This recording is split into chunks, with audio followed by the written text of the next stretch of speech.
ఇందు కలడందు లేడన ఎందెందు వెదికిన నందంద కలడు దానవ చక్రిన్. హిరణ్యకశ్యపుడు ప్రహ్లాదుని అడిగిండు, ఎక్కడ రా నీ హరి, ఎవడరా నీ హరి, ఎందున్నాడనా, దృశ్యాదృశ్యము నేనున్నానని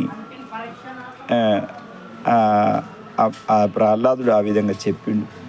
ఇక్కడ నేను మీకు ఏం చెప్తున్నానంటే, మనం కూడా కొద్దిగా అర్థం చేసుకోవాలి భగవంతుణ్ణి. ఎట్లా అర్థం చేసుకుంటారనంటే,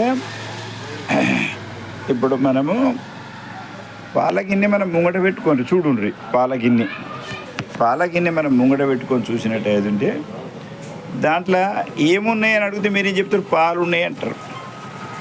ఏమేమున్నాయి అని అంటే పాలు, పెరుగు, నెయ్యి, వెన్న, అన్ని తీర్ల పదార్థాలు ఉన్నాయంటారు. ఎక్కడున్నాయి చూపండి, అలా అంతర్లీనమై ఉన్నాయి అంటారు. అదే భగవంతుడు అదే రీతిన ఈ సృష్టి లోపల అంతటా ఈ ఇందుగలడు అందులేడన ఎందెందు వెదికినందందగలడ దానవ చక్రిన్.